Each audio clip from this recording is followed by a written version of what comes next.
Pada subuh hari Senin 12 Rabiul Awal tahun pertama sejak peristiwa tentara bergajah tahun 571 Masehi, 40 tahun kekuasaan Kisra Raja Persia. Cahaya terang menerangi istana Raja Romawi, itu kata Ibnu Sa'ad, Ahmad dan Ad-Darimi. Api abadi yang kekal abadi disembah orang Majusi padam. Gereja di Buhaira runtuh. Itu riwayat Imam Tabari dan Al-Baihaqi. Abdul Muthalib membawa bayi mulia itu ke dalam Ka'bah, disembelihkan kambing akikah. Dia diberi nama Muhammad sallallahu alaihi wasallam. Dia dikhitankan pada hari ke-7. Sami dikhitankan pada hari ke-8 dengan sunatron. Disusukan oleh Thuwaibah, budak Abu Lahab yang baru saja melahirkan anak laki-laki bernama Masruh. Jadi saudara sesusuan Nabi.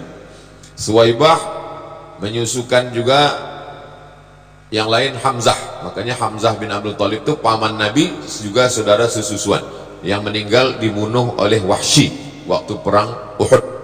Setelah itu dia menyusukan Abu Salamah bin Abdul Asad Al-Makhzumi. Terus lanjut. Umur 4 tahun dada Nabi SAW dibedah. Peristiwa ini terjadi di Bani Sa'ad waktu dia disusukan oleh Halimatus Sa'diyah. Sa'ad itu Sa'diyah. Jibril datang kepada Rasulullah waktu dia sedang main sama anak-anak, lalu Jibril menariknya, membuatnya pingsan, dibelah dadanya, kemudian mengeluarkan jantungnya, dikeluarkan segumpal darah. Jibril berkata, ini bagian dari setan. Kemudian Jibril mencucinya dengan bejana emas dengan air Zam-Zam, mengumpulkannya kembali dan mengembalikannya ke tempatnya. Lalu anak-anak kecil itu datang ke ibu susu mereka. Kata mereka, Muhammad sudah dibunuh. Jadi anak-anak itu melihat. Mereka datang menemui Nabi dalam keadaan pucat. Anas berkata, yang meriwayatkan Anas bin Malik, apa kata dia?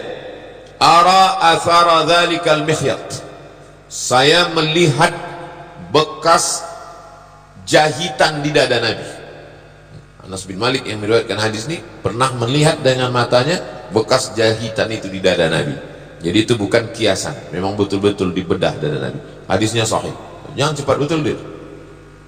Hadis sahih Muslim. Terus 6. Umur 6 tahun Halimah merasa khawatir, maka dikembalikannya lah Nabi ini kepada Aminah, Sayyidatuna Aminah. Lalu kemudian dibawalah Nabi untuk ziarah ke makam Abdullah di Yathrib.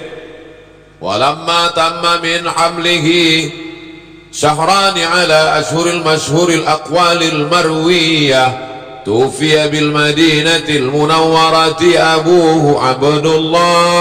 Itulah dia, meninggal. Lalu dibawalah ke sana, maksud hati untuk mengenalkan ke almarhum ayah. Inilah kubur ayah engkau. Begitu balik dari sana, meninggal pula Sayyidatuna Aminah di Abwa. Bisa antum bayangkan, maksud hati mau mengenalkan anak ke almarhum ayah, pulang, waktu pergi ayah tak ada, begitu balik ayah tak ada, mak tak ada.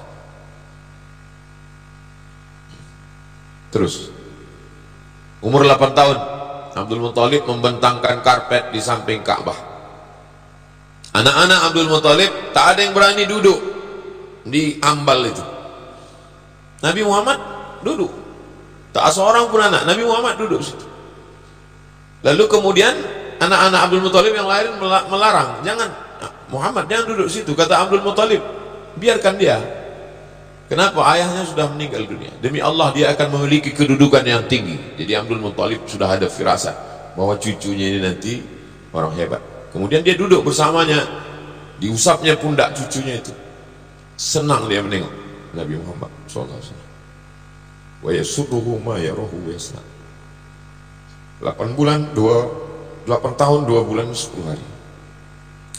Terus umur 12 tahun dibawa, ayah meninggal, emak meninggal, paman meninggal, atuk meninggal. Sekarang dibesarkan oleh paman. Paman ini susah pula. Abu Thalib diantara adik-beradik yang 10, dia yang paling susah, anaknya banyak. Dibawa lah berdagang, panas, bernaung di atap tempat Bahira. Bahira ini pendeta. Keluar Bahira. Bahira seumur hidup tak pernah keluar. Pakaiannya dicucikan, makanannya diantar. Hari itu dia keluar. Kata dia, hadza sayyidul alamin. Ini anak kecil yang kau bawa ini, inilah pemimpin semesta alam. Dia ini utusan Allah, rahmatan lil alamin. Abu Thalib terkejut, dari mana kau tahu? Kata Bahira, waktu kalian tadi naik ke atas bukit, semua batu dan pokok kayu itu bersujud kepada anak ini. Mereka sujud hanya kepada Nabi. Batu, pokok kayu tak bersujud, hanya bersujud kepada Nabi. Aku mengetahuinya dari stempel kenabian. Ku tengok di pundaknya, ku tengok batu bersujud, pokok kayu bersujud, ku tengok pundaknya ada stempelnya di belakang. Seperti buah apel. Kami menemukannya dalam kitab suci kami. Jangan bawa keponakanmu ini ke negeri Syam. Bawa dia balik pulang ke rumah. Di sana orang Yahudi sudah menunggu. Mereka hanya mau Nabi terakhir itu keturunan dari puak Yakub. Kalau dah lahir dari yang lain, mereka akan bunuh. Bawa balik. Maka Abu Thalib membawanya pulang. Umur 12 tahun. Terus umur 20 tahun. Terjadilah perang antara Kinanah dengan Quraisy di pasar Ukas. Penyebabnya gara-gara seorang suku Kinanah membunuh 3 orang Quraisy. Disebut dengan Harbul Fijar. Waktu itu mereka melanggar larangan perang di bulan Muharram. Nabi SAW ikut perang tersebut dan tugas dia menyiapkan anak panah untuk paman-pamannya. Pamannya dari golongan Quraisy melawan Bani Kinanah. Dia menyiapkan anak-anak panah umur 20 tahun. Terus kerja dia mengembalakan kambing Bani Sa'ad, berdagang bersama Sa'ib bin Abi Sa'ib al-Makhzumi. Barang-barang itu dibawa. Dia membawakan barang orang Makkah al-Mukarramah. Mandiri dia. Ayah tak ada, mak tak ada, atuk tak ada, tinggal sama paman. Makannya dari mengembala kambing dan membawa barang dagangan. Hidup mandiri itu sunnah. Jadi adik-adik yang kuliah di Pekanbaru, kalian hidup mandiri sunnah. Terus umur 25 tahun. Seorang perempuan kaya, bangsawan bernama Khadijah binti Khuwailid. Banyak pedagang membawa barang dagangannya, sistem bagi hasil. Tapi tak yang macam ini laku sekali. Lalu kemudian Nabi SAW membawa barang dagangan Khadijah ke negeri Syam. Nabi SAW bawa barang tersebut bersama seorang laki-laki namanya Maisarah. Maisarah ini budak dari Khadijah. Khadijah heran, kenapa barang-barang yang ini laku? Kata Maisarah, memang lain nih yang menjual ini. Lalu Maisarah pun menunjukkan, itulah orangnya Sayyidina Maulana Muhammad SAW. 25 tahun umur. Terus menarik, mulia, cerdas, rasional, jujur, amanah. Banyak para penguasa orang kaya ingin meminang Khadijah. Nafisah binti Munabbih menyampaikan niat Khadijah ke paman-paman Nabi. Jadi Khadijah yang menawarkan dirinya, lalu kemudian disampaikan Nafisah kepada pakcik-pakcik Nabi. Pakcik-pakcik Nabi inilah yang meminang. Pernikahan dihadiri oleh Bani Hashim. Muhammad SAW, anak Abdullah, anak Abdul Muttalib, anak Hashim. Anak cucu cicit Hashim ini yang melaksanakan pernikahan. Maharnya 20 ekor unta. Jadi kalau 30 juta kali 20 ekor 600 juta. Nabi SAW monogami, maksudnya istrinya satu saja bersama Khadijah. Lahirlah anak-anak Al-Qasim, Zainab, Ruqayyah, Ummu Kulthum, Fatimah, Abdullah, Tayyib dan Tahir. Semua meninggal ketika Nabi masih hidup. Satu-satunya yang meninggal sesudah Nabi 6 bulan, itulah dia Sayyidatuna Fatimatuz Zahra radhiyallahu anha wa ardhaha. Terus umur 35 tahun terjadi renovasi Ka'bah komplit 4 hari. Siapa yang meletakkan Hajar Aswad? Berperang mereka, siapa yang layak meletakkan Hajar Aswad? Abu Umayyah bin Mughirah al-Makhzumi punya ide, siapa yang pertama kali besok masuk ke Masjid Haram, dialah kita suruh meletakkan Hajar Aswad nih, daripada kita berkelahi. Besok pagi mereka intai siapa yang masuk. Yang masuk pertama kali adalah Sayyidina Muhammad sallallahu alaihi wasallam. Maka mereka mintalah dia, mereka bentang selendang panjang, mereka letakkan Hajar Aswad itu di tengah. Mereka minta dia meletakkan. tapi dia tidak petantang petenteng. Dimintanya kain selendang panjang, maka kepala-kepala suku memegang ujung selendang itu, dan akhirnya Nabi meletakkan. Dia ingin orang-orang itu juga, dia tahu orang ini pembesar-pembesar, ingin namanya besar juga, maka dimintanya orang itu. Begitulah bijaksananya Nabi Muhammad SAW. Terus, jadi fase kehidupan Nabi itu lahir 40 tahun, dapat wahyu, 3 tahun dakwah rahasia, habis itu hijrah, 13 tahun di Madinah, di Makkah, habis itu 10 tahun di Makkah. Itu singkat. Terus umur 38, 39, 40 dia bertahanus di Jabal Nur. Umur 38 dia naik, tak ada kejadian. Umur 39 naik lagi, tak ada kejadian. Umur 40 barulah ada kejadian. Datang makhluk yang begitu besar memeluk dia, lalu kemudian menyuruhnya membaca. Akhirnya dia bacakan, Iqra bismi rabbikal ladzi khalaq, khalaqal insana min 'alaq, Iqra wa rabbukal akramul ladzi 'allama bil qalam, 'allamal insana ma lam ya'lam. Menggigil dia kedinginan turun, diselimuti oleh Khadijah. Maka Allah memanggil dia, ya ayyuhal muddaththir, wahai engkau yang muslim. Khadijah lah yang membawa dia menemui Waraqah. Kata Waraqah bin Naufal, sesuai dengan kitab yang kubaca, yang datang kepada dia ini adalah Namus, malaikat Jibril yang dulu pernah datang kepada Musa, yang pernah datang kepada Isa, sekarang datang kepada dia. Nanti ketika orang Makkah ini akan mengusir dia dari kampung ini, aku yang akan menolong dia, kata Waraqah. Rupanya niat Waraqah tak sampai. Sebelum Nabi dihalau, Waraqah meninggal dunia, tapi niat Waraqah sudah sampai. Terus umur 41, 42, 43, perempuan pertama masuk Islam Khadijah. Hamba sahaya pertama masuk Islam Zaid bin Harithah. Anak-anak yang pertama masuk Islam Sayyidina Ali bin Abi Thalib. Pria dewasa yang masuk Islam Abu Bakar Siddiq. Lalu dia mengajak Utsman bin Affan, Zubair bin Awam, Abdurrahman bin Auf, Sa'ad bin Abi Waqqas, Talhah bin Ubaidillah. Ini dakwah secara berangsur-angsur, senyap-senyap, dakwah person. Umur 41, 42, 43. Terus umur 44 mulai terang-terangan. Nabi mengundang pembesar Bani Hashim, Bani Abdul Muttalib, 45 orang. Nabi naik ke atas bukit Safa. Seandainya ku katakan di belakang bukit Safa itu kalau menghadap kiblat namanya Jabal Abi Qubais, bukit paling besar. Jabal Qu'aiqian, satu Jabal Abi Qubais. Kalau ku katakan di belakang Jabal Abi Qubais ini ada pasukan musuh menyerang kita, percaya kalian? Kata orang Makkah, percaya kami ya Muhammad. Engkau kami gelar dari kecil Al-Amin, kau jujur tak pernah bohong. Kalau ku katakan aku dapat wahyu, kalian percaya? Disitulah mereka mengamuk. Alihadza jama'tana, untuk ini rupanya kau kumpulkan kami. Tabbat laka, turun ayat tabbat syada abi lahabin wa tab. Nabi SAW lanjut. Umur 44 sampai 53, jamaah haji dihadang untuk mendengar dakwah Nabi. Momen berkumpul jamaah haji ramai, disitulah mestinya Nabi menyampaikan dakwah, dicegat, tak boleh. Jadi zaman sekarang, bagaimana supaya orang berkumpul ramai? Buat maulid. Jadi kalau tak boleh ramai dengan tak boleh maulid, ini ulah ini sama dengan ulah Abu Jahal. Nabi SAW diejek, ditertawakan, dibilang gila, majnun, sahir, tukang sihir. Apa maksudnya? Pembunuhan karakter. Orangnya tak dibunuh, karakternya dibunuh. Masyarakat dihadang untuk mendengar dakwah Nabi. Penyebaran isu, siksaan fisik, teror.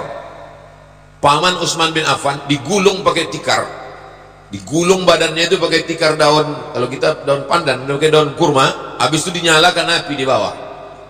Begitu cara mereka menyiksa. Mus'ab bin Umair tak diberi makan minum, diusir dari rumah. Suhaib bin Sinan Ar-Rumi disiksa sampai hilang ingatan. Bilal bin Rabah disiksa dengan batu, diikat dengan tali, serahkan kepada anak-anak Makkah, menarik-narik dia macam orang gila. Ammar bin Yasir disiksa satu keluarga. Ammar, Yasir, Sumayyah mati syahid, perempuan pertama mati syahid Sumayyah. Abu Fukaihah dijemur, diikat dengan rantai besi sampai hilang ingatan. Khabbab bin Arth disiksa dengan api. Lalu kemudian disiksa sampai buta. Sahabat Nabi itu disiksa sampai buta. Itu cuma teror untuk menakut-nakuti. Jadi kalau antum tengok sekarang ada ustadz disiksa, ditangkap, menakut, itu untuk nakut-nakuti saya itu. Umur 44 sampai 53 teror terhadap pembela Nabi. Abu Talib. Mana mereka berani ganggu Nabi? Siapa backingnya? Abu Talib. Apa kata Abu Talib?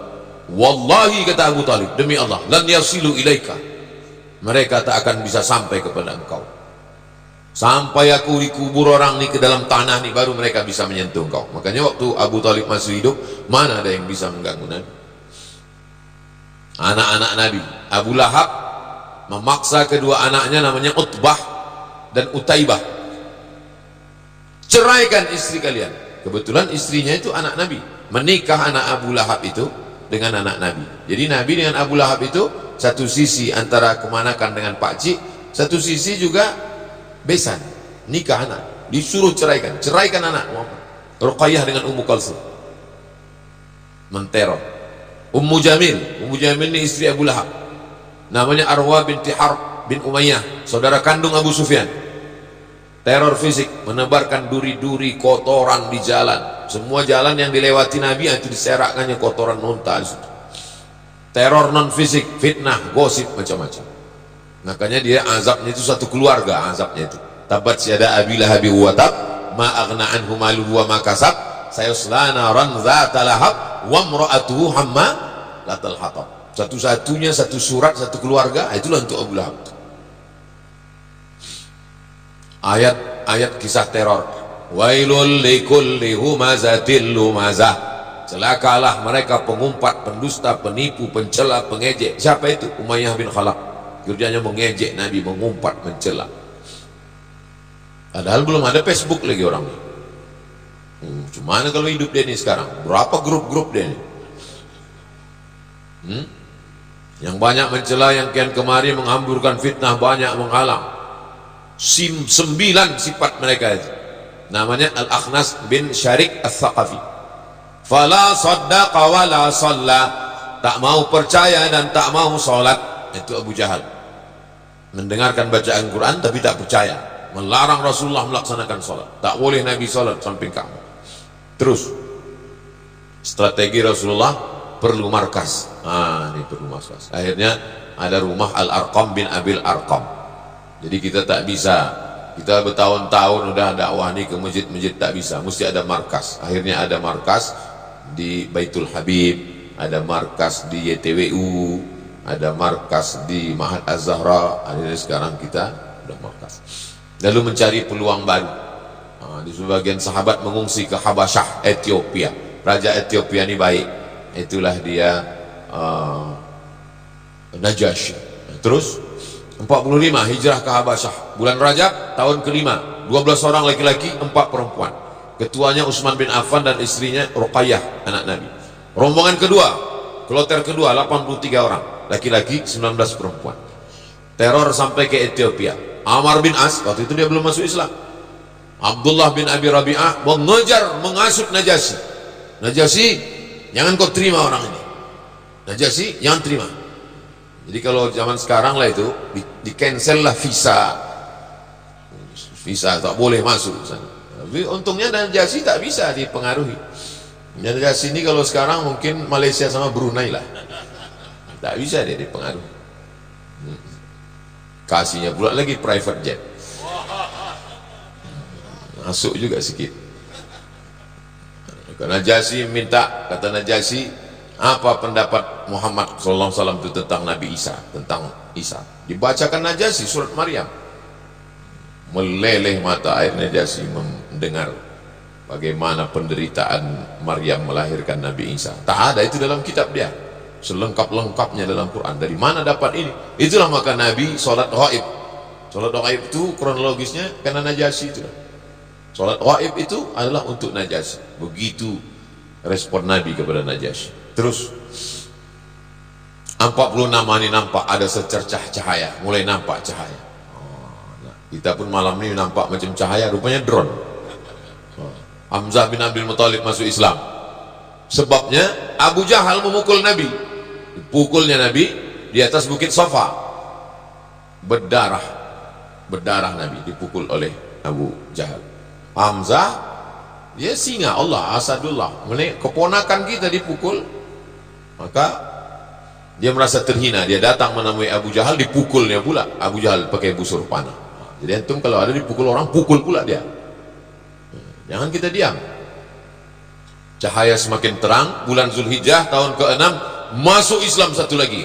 Ini paling hebat, Umar bin Khattab. Sebelum Umar bin Khattab masuk Islam, mana ada orang berani baca Quran kuat-kuat?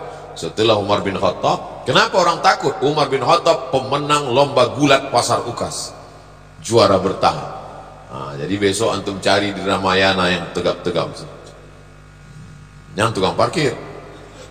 Mohon maaf ya, nanti disomasi pula sama tukang parkir.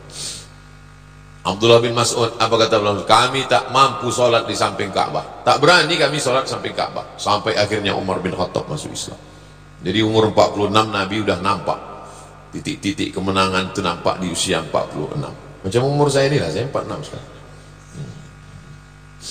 Tawaran damai. Rupanya kalau kita udah mulai kuat, datang orang ingin mengajak berdamai. Al-Aswad bin Abdul Muthalib sama Aswad bin Abdul Uzza, Al-Walid bin Mughirah, Umayyah bin Khalaf, As bin Wa'il mulai mengajak berdamai. Kalau sebelumnya kan menyiksa, menteror, ngejek, sekarang tak berani lagi. Mulai ngajak berdamai. Kira-kira kalau kita ganti-gantian ibadah gimana? Sebulan kami sembah Allah, sebulan nanti kau sembah pula Lata, Uzza, Manat, Hubal, Jibti, Tahu. Mulai berdamai. Ini kan udah dekat-dekat Pileg ini. Gimana kalau kita berdamai ya, gitu. Itu maka dikunci gerbang depan tuh. Mana bisa berdamai? Yang tak ada janji, tak ada nama, sampai mati tak terbuka. Terus umur 47, karena berdamai tak mempan, diembargo mereka. Bani Hasim, Bani Abdul Muthalib diembargo, tak boleh menikahi mereka. Muhammad SAW, anak Abdul Muthalib, anak Hasim, anak Abdi Manaf. Hasim dengan Abdi Manaf, atuknya, unyangnya ini, kelompok keluarga ini tak boleh menikah dengan mereka, tak boleh jual beli, tak boleh duduk-duduk pun tak boleh, kongko-kongko pun tak boleh. Tak boleh interaksi sosial, tak boleh masuk ke rumah mereka bertamu, tak boleh bicara bersama mereka. Sampai mereka menyerahkan Nabi Muhammad. Selama kalian tak menyerahkan Muhammad SAW, kalian kena embargo. Ditulis oleh, nama penulisnya itu Baqid bin Amir bin Hashim. Rasulullah mendoakannya supaya, ya Allah lumpuhkan dia, kata Nabi. Lumpuh dia, betul-betul. Jadi kalau ada yang menghalang-halangi maulid ini, antum doakan biar lumpuh dia. Tak salah itu buktinya. Tak mempan orangnya lumpuh, channelnya lumpuh. Di masa sulit ini Abu Talib khawatir mereka membunuh Rasulullah. Dia memerintahkan Rasulullah agar tidur di tempat tidurnya. Allah. Apa kata Abu Talib? Aku takut kau dibunuh mereka, tidur engkau di tempat tidurku, wahai Abu Talib. Dia diperintahkan anak-anaknya mengawal. Anak-anakku mengawal kau semua, wahai Rasulullah SAW. Terus umur 50, kertas embargo tersobek. Hisham bin Amr dari Bani Amir bin Lu'ay, ibunya bernama Atikah bin Abdul Muthalib. Jadi anak bibi Nabi. Jadi keluarga ini kata orang Melayu, tak putus air di cincang. Siapa yang membela Nabi? Hamzah. Siapa yang membela Nabi? Anak Atikah, anak makcik Nabi. Keluarga yang membela. Lobi-lobi kafir musyrik kepada Abu Talib. Terus Amul Huzn, di saat Nabi perlu berpegang kepada dua dahan, disitulah dua-duanya patah. Kedua tempat berpegang itu patah, Abu Talib dan Khadijah. Khadijah meninggal, Abu Talib pun meninggal. Terus Nabi menikah dengan Saudah binti Zam'ah, suaminya namanya Sakran bin Imran, wafat di Habasyah, Rasulullah menikahinya. Terus sedih di atas sedih, berdakwah ke Taif. Nama sukunya Saqib, dihalau mereka Nabi, diusir mereka Nabi. Tak ada tola'al badru alaina, tak ada marhaban ya nurul aini. Apa kata malaikat Jibril? Kalau sampai menetes darah kaki kau itu ke tanah, kuratakan mereka ini semua wahai Muhammad SAW. Tapi Nabi di tengah kakinya berdarah itu, disapunya kakinya itu. Kalau saya lah begitu ditawarkan malaikat, kalau sampai kakimu berdarah itu menetes, ai Abdul Somad, kuratakan musuhmu. Saya pijak-pijakkan kaki itu ke tanah, biar rata mereka semua. Begitulah Nabi SAW. Terus nama-nama suku yang menolak: Bani Amir bin Sa'sa'ah, Muharib bin Kasfah, Fazarah, Ghassan, Murrah, Hanifah, Sulaim, Abs, Al-Bakka, Kandah, Al-Harib bin Ka'ab, Azrah, Al-Hadarimah. Terus ada pelipur lara. Hidup tuh bergelombang, diejek orang, ada yang masuk Islam, diembargo orang, ada dibuka pertolongan, ada saja. Begitu kehidupan itu. Jangan pernah putus asa. Diperjalankan Nabi. Subhanalladzi asra bi'abdihi lailan minal masjidil haram ilal masjidil aqsa alladzi barakna haula linuriyahu min ayatina innahu huwas samiul basir. Itu Isra'nya. Yang Mi'rajnya wa huwa bil ufuqil a'la thumma dana fatadalla. Isra' dan Mi'raj. Terus beberapa orang menerima dakwah. Datanglah mereka dari luar Makkah. Datanglah Suwaid bin Samit, Iyas bin Mu'az, Abu Zar al-Ghifari, Tufail bin Amr ad-Dawsi, Dimat al-Azdi. Datang mereka menjumpai Nabi, masuk Islam. Terus umur 51, fajar baru datang dari Yasrib. Musim haji tahun ke-11 kenabian, datanglah mereka masuk Islam. As'ad bin Zarara, Auf bin Haris, Rafi' bin Malik, Qutbah bin Amir, lalu kemudian Uqbah bin Amir, Jabir bin Abdullah. Bulan Syawal tahun ke-11 Rasulullah menikahi Sayyidatuna Aisyah, menetap bersama pada bulan Syawal tahun pertama hijrah. Terus umur 52 bai'at Aqabah. Jadi kalau ada di antara kita umur 52 merasa udah tua betul, Nabi justru umur 52 itu adalah awal dari perjuangan. Makanya nanti kalau ada orang nanya antum, umur berapa Pak? 25. Ya, 52. Umur itu kan bukan masalah angka, dia masalah rasa. Musim haji tahun ke-12, 12 orang, 5 orang dari yang hadir tahun lalu datang lagi, ditambah 7 orang. Itu dia orang-orangnya. Rasulullah mengutus Mus'ab bin Umair ke Madinah. Jadi strategi Nabi itu bukan ujuk-ujuk kata orang Jawa tiba-tiba datang ke Madinah. Enggak, persiapannya dari umur 52, 53 baru sampai ke Madinah. Terus umur 53 bai'at Aqabah kedua, musim haji tahun ketiga, jumlah 13, tahun peserta yang bai'at Nabi makin ramai. 73 orang laki-laki, 2 perempuan. Namanya Nusaibah.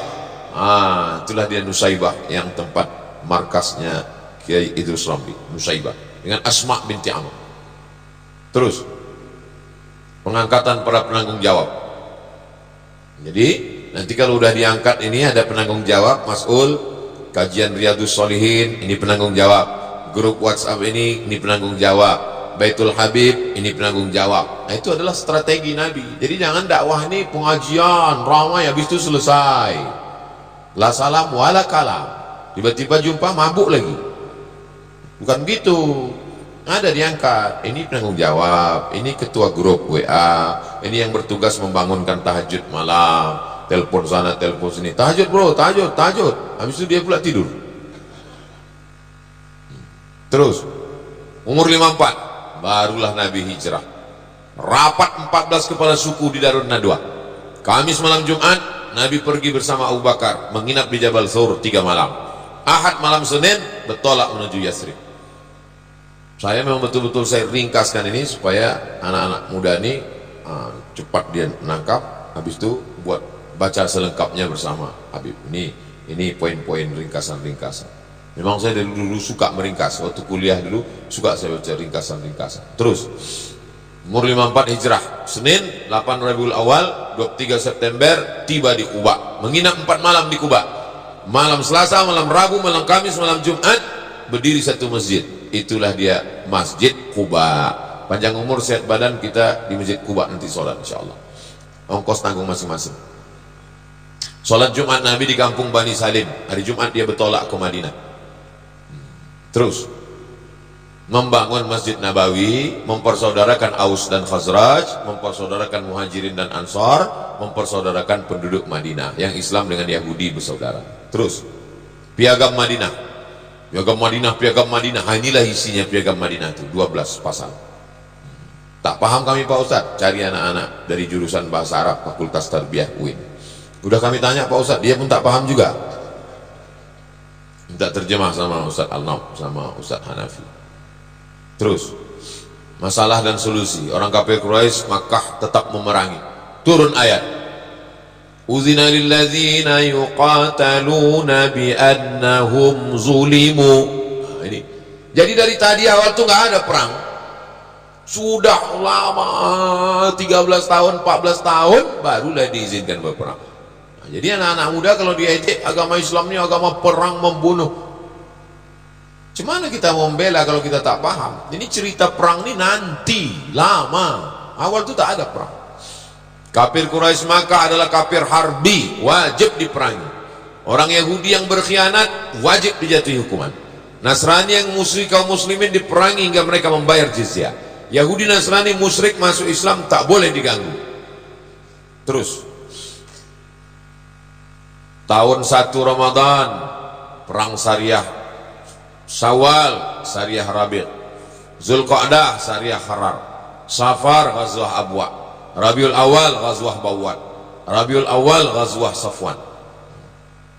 Ini PowerPoint ini saya sendiri membaca, saya sendiri nulis, saya sendiri tulisan saya sendiri. Kalau ada salah-salah nanti diluruskan oleh Habib, oleh ustaz-ustaz kita. Mungkin saya waktu menulis itu karena mau buru-buru atau karena jadwal ceramah penuh atau terus. Safar 2 Hijrah, Ghazwah Abwa, Rabiul Awal tahun kedua. Saya urutkan tahun kedua, tahun ketiga, tahun keempat. Nama perangnya apa, peristiwanya apa. Untuk bahan ceramah saya waktu itu. Terus tahun Perang Badar. Perang Badar itu pakai strategi. Sengaja berkemah di dekat tempat menyimpan air. Supaya apa? Supaya musuh tak bisa minum. Kuasa air. Kalau mau menang, kuasai air. Air kita sekarang udah dikuasai Salafi.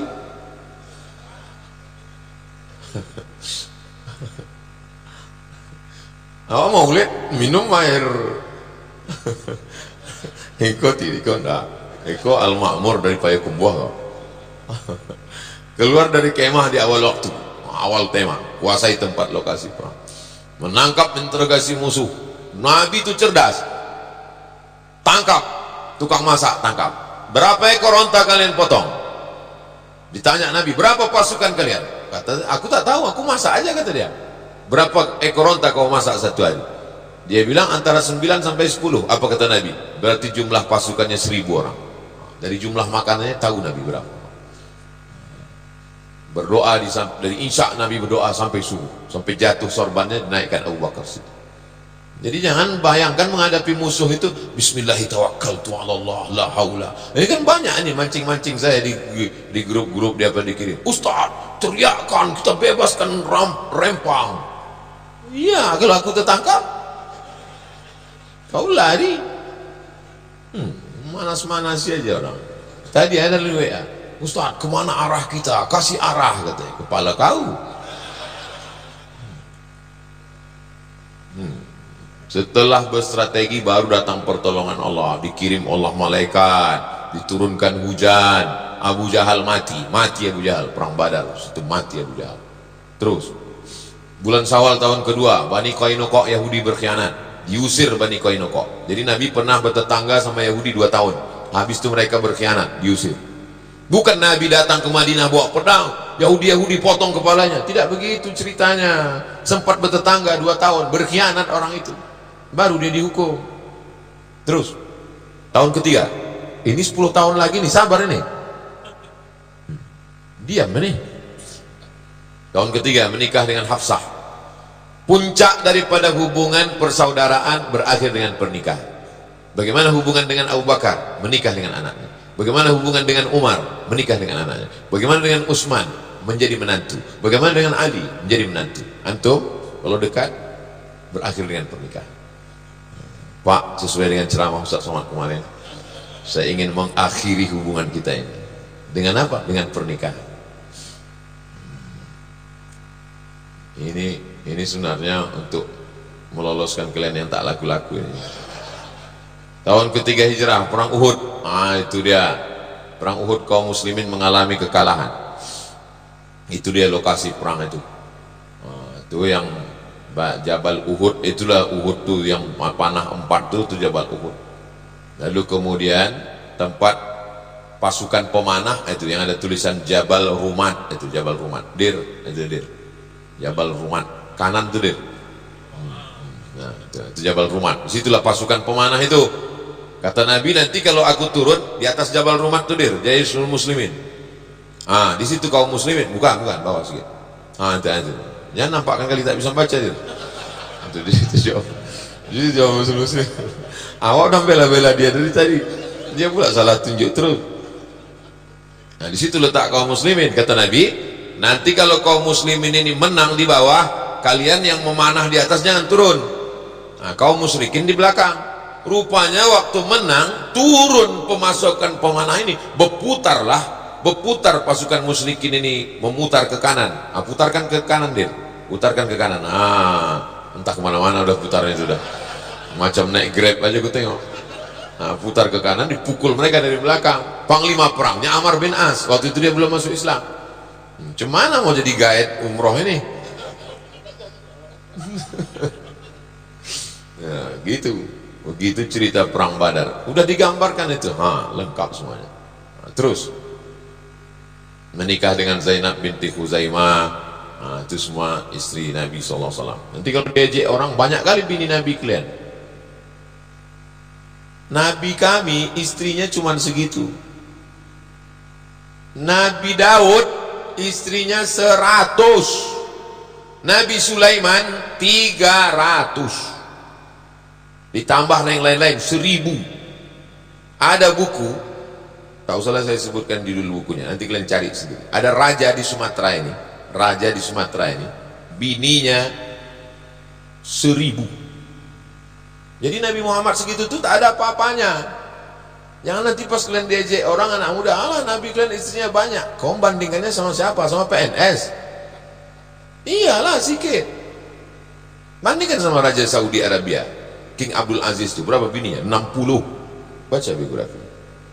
Gimana? Semangat kalian? Terus tahun keempat, dai yang dikirim Rasul dibunuh. Itulah kronologis kunut nazilah. Allahumma la'an bani Ra'il, Allahumma la'an Zakwan, Allahumma la'an Usayyah, kata Nabi SAW. Summa tarakahu. Setelah sebulan baca kunut itu ditinggalkannya. Kata Abdurrahman ibnu Mahdi, yang ditinggalkannya itu bukan kunutnya, yang ditinggalkan itu laknatnya. Kunutnya terus, laknatnya yang berhenti. Yahudi Bani Nadir berkhianat, mereka terusir. Terus tahun kelima, perang Khandaq, Parit Ahzab. Bani Quraizah berkhianat, terusir. Jadi pengkhianatan Yahudi mulai tahun kedua, tahun keempat, tahun kelima, tercampak mereka dari Madinah. Bukan diusir Nabi dari awal, sempat bertetangga. Tetangga yang tidak layak wajib diusir. Terus tahun ke-6, Umrah Hudaybiyah, memimpi sahabat, ya Rasulullah, nampakku dalam mimpi kita masuk Masjid Nabawi, masuk kita Masjidil Haram. Kata Nabi, kalau begitu kita umrah. Sampai di Hudaybiyah, Rasul menuju Makkah, 1.500 sahabat ikut dibawa Nabi. Sampai di sana dicegat mereka di Hudaybiyah, tak jadi masuk. Gagal masuk Makkah, perjanjian Hudaybiyah, berkirim surat kepada raja-raja, itu surat Nabi. Surat Nabi SAW kepada Raja Heraklius, kepada Raja Kisra, kepada Raja Mukaukis. Terus tahun ke-7, Amr bin As dan Khalid bin Walid masuk Islam. Perang Khaybar, Yahudi Khaybar terusir. Berapa kali Yahudi terusir? 4 kali. Tahun kedua, tahun keempat, tahun ke-6, tahun ke-7. Nadir, Quraizah, Qainuqa, Khaybar. 91 orang mati syahid. Nabi menikahi Sofiyah. Ada istri Nabi itu yang orang Yahudi, Sofiyah. Nabi diracun di Khaybar. Nama yang meracunnya itu namanya Zainab bintil Haris, istri Salam bin Mishkam. Umrah qada, 2000 orang sahabat Nabi umrah. Terus tahun 8, Ghazwah Mu'tah. 10 Ramadan Fathu Makkah, 10.000 pasukan dibawa Nabi ke kota Makkah. Nah, inilah puncaknya, 10.000 yang dibawa Nabi ke kota Makkah, lengkap dengan tombak, baju besi. Nabi menetap di Makkah 19 hari, melaksanakan umrah dari Ji'ranah tahun ke-8. Terus tahun ke-10 hijrah, tahun utusan dakwah, berdatanganlah utusan dakwah, mereka semuanya masuk Islam. Idza jaa nasrullahi wal fath wa ra'aitan nasa yadkhuluna fi dinillahi afwaja. Rupanya kalau kita udah menang, maka semua orang berbondong-bondong masuk Islam. Kalau udah menang, semua mengaku kawan dan saudara. Terus Haji Wada, 144.000 jamaah waktu Haji Wada. Nabi pun menyampaikan khutbah. Terus inilah adri la'alli la alqakum ba'da ami. Kata Nabi, selepas haji ini aku tak tahu entah jumpa kalian entah tidak lagi, kata Nabi. Terus bulan Safar tahun ke-11 Nabi ke Bukit Uhud. Pergi Nabi ke Bukit Uhud, ziarah dia, macam mengucapkan selamat tinggal, kemudian naik dia ke atas mimbar. Lalu kemudian kata Nabi, aku memberikan syafaat untuk kalian, aku jadi saksi kalian nanti. Lalu kemudian kata Nabi, ini telagaku, telaga tempat minum. Aku diberi kunci kekuasaan di bumi, demi Allah aku tak khawatir kalian syirik. Insya Allah kalian tak ada yang syirik lagi, kata Nabi. Yang aku khawatirkan kalian nanti berebut dunia. Betul, tak ada yang syirik, tapi berebut dunia. Terus malam Nabi ke Baqi, masuk Nabi ke pemakaman Baqi, samping kiri Masjid Nabawi, mengucapkan salam dia, assalamualaikum ya ahla diyar minal mu'minin. Habis itu lalu kemudian Nabi SAW menyampaikan bahwa hidup ini macam sepotong tengah malam penuh dengan fitnah, akhir mengiringi awal, yang akhir jauh lebih buruk daripada yang awal. Kami semua akan menyusul kamu wahai orang-orang Baqi. Terus Nabi mengantar jenazah ke Baqi. Dalam perjalanan pulang sakit kepala beliau, baginda.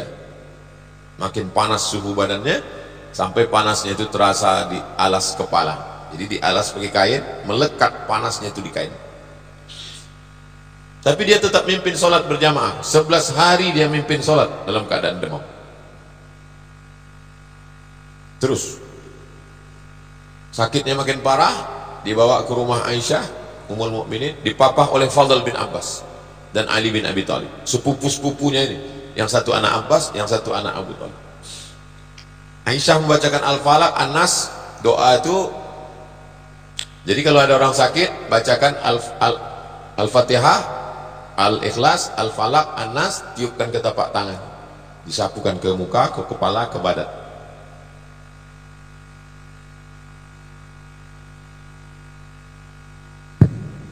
Syukur. Lalu kemudian ayat-ayat doa itu ke tapak tangan Rasul, diusapkan ke wajah dan ke badan Nabi. Terus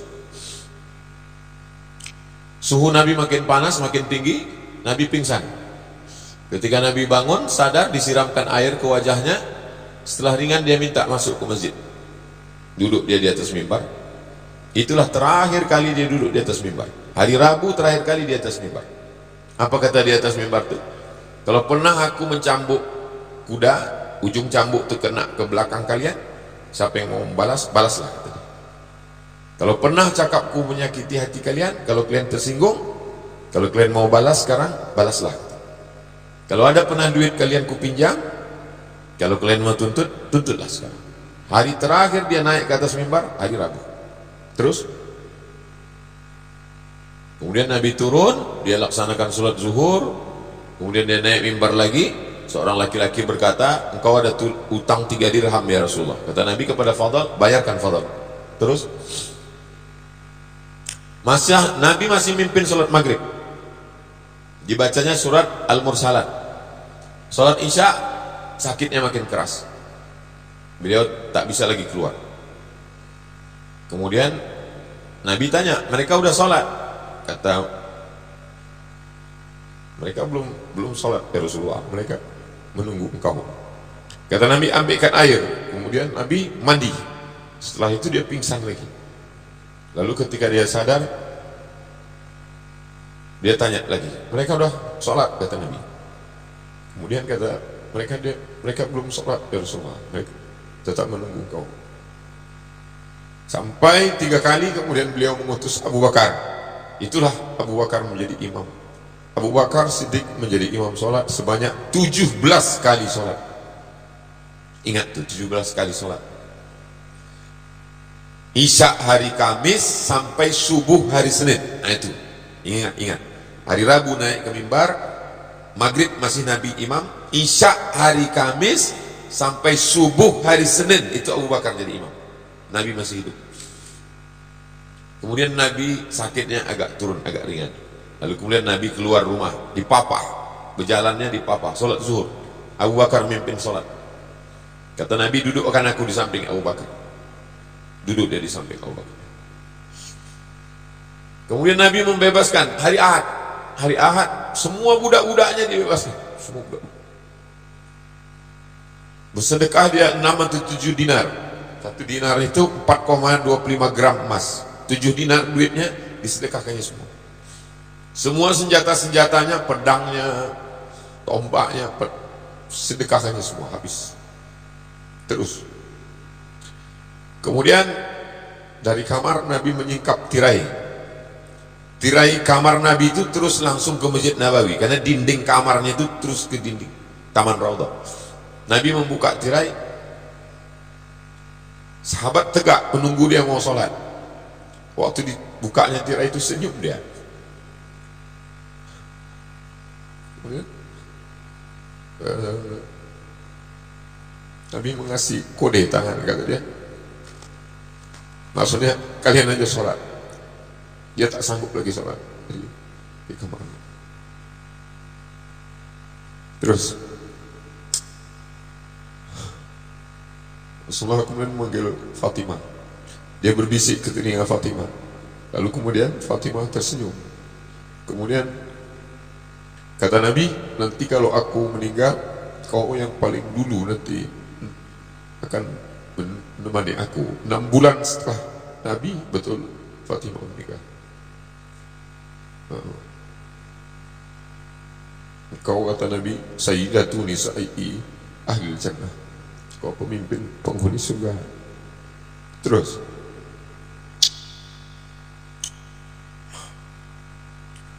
kata Nabi, kata Fatimah, sakit wahai ayahanda, wahai Rasulullah.